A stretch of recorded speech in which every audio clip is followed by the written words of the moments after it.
आप international press को देखिए ना, इस वक्त दुनिया भर की बड़ी बड़ी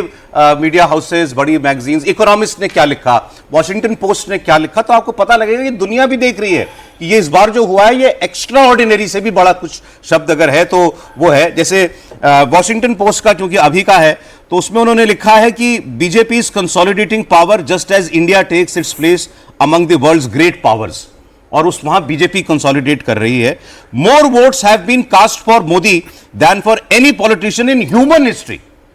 ह्यूमन हिस्ट्री में आज तक किसी को इतने वोट नहीं मिले जितने नरेंद्र मोदी को मिले, ये लिख रहा है वॉशिंगटन पोस्ट। और ये खास करके अमेरिकी मीडिया जो है, ये भारत का या मोदी का सिंपैथाइजर तो बिल्कुल नहीं कह सकते आप,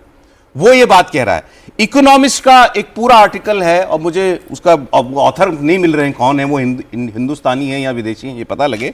उन्होंने हेडलाइन दी है उसको, अपने आर्टिकल को, the BJP has beaten a bad ruler in West Bengal but India must not become a de facto one party state.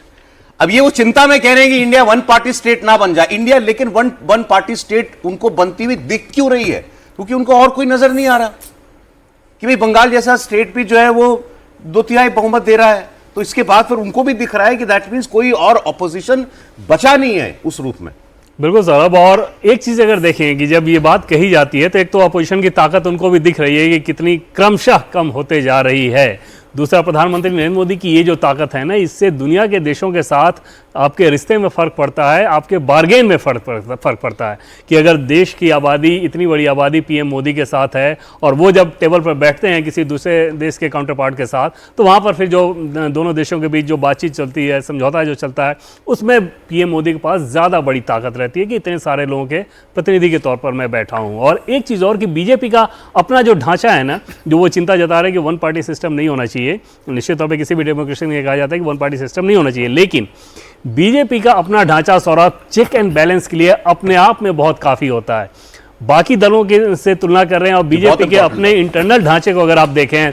उसमें एक बड़ा फर्क नजर आएगा। वो बड़ा फर्क ये कि पार्टी का एक व्यक्ति अगर कुछ गलत कर रहा हो तो सीधे दूसरा व्यक्ति उस पर कंसर्न जताता है। जैसे पश्चिम बंगाल के रिजल्ट के बाद सौरभ, बीजेपी जिस दिन विक्ट्री हुई थी उसके बाद मैं बीजेपी दफ्तर था, बीजेपी कम से कम 6 से 7 बड़े नेताओं से मेरी बातचीत हुई, उनमें से सबका कंसर्न यही था कि पश्चिम बंगाल में वायलेंस नहीं होना चाहिए। किसी ने एक लाइन ये नहीं कहा कि हमारे ऊपर बहुत अत्याचार हुआ है, हमारी पार्टी के कार्यकर्ताओं नेताओं के ऊपर, अब बदला लेने का वक्त आ गया है। तो ये आप समझे कितनी बड़ी चीज़ है, वरना ये बहुत स्वाभाविक इमोशन हो सकता था कि वो ये कहें कि सत्ता में रहते हुए टीएमसी ने हमारे ऊपर बहुत अत्याचार किया है, अब हम लोग बदला लेंगे। तो बीजेपी का ढांचा बिल्कुल वैसा काम नहीं करता जैसा बाकी दलों में करता है। अगर कोई गलती करे तो सिस्टम अपने आप उसको दूसरा सामने खड़ा होता है जो उसको करेक्ट करने की कोशिश करता है और करेक्ट करता है। ये चीज़ इसको बाकी दलों से अलग बनाती है। अमिताभ जी, क्या वैसे तो उनकी चिंता है ये कि इकोनॉमिस्ट लिख रहा है वन पार्टी स्टेट इंडिया को नहीं बन जाना चाहिए, बनेगा भी नहीं, कभी मुमकिन है नहीं, हमारा सिस्टम ऐसा है, हमारा स्वभाव ऐसा है। अपने आप अगर कोई अगर किसी को गुमान हो जाता है तो जनता अपने आप उसको जमीन पर ला देती है, ये भी हमने देखा है। पार्टी का इन्होंने बताया कि पार्टी के अंदर भी जो है चेक्स एंड बैलेंसेस इस सिस्टम के अंदर ही कंटिन्यूड है। मगर ये अगर दुनिया के अखबार लिख रहे हैं तो उनको ये तो पता लग रहा है ना कि भारत में इस वक्त पावर जो है वो कहां फ्लो कर रही है। क्लियरली दिख रहा है, क्योंकि 2023 में यानी लोकसभा चुनाव से पहले 12 राज्यों में भाजपा और 5 राज्यों में या 6 राज्यों में उसकी अलाइज की सरकारें थी, जो कि अब 17 राज्यों में भाजपा और 5 राज्यों में अलाइज की सरकारें हैं, यानी 18 से 22 या 23 पे पहुंच चुका है ये आंकड़ा। दूसरी बात है जो देवेंद्र भाई साहब भी कह रहे हैं कि देखिए, जब भाजपा हारी 2021 में, तो क्या उन्होंने कोई भी कारण बताया कि हम हारे क्यों हैं? कोई आरोप लगाया कि बहाना नहीं बताया, बहाना सॉरी हाँ, कोई भी बहाना बनाया कि हम बोगस वोटिंग की वजह से नहीं हारे, पोल वायलेंस की वजह से नहीं हारे?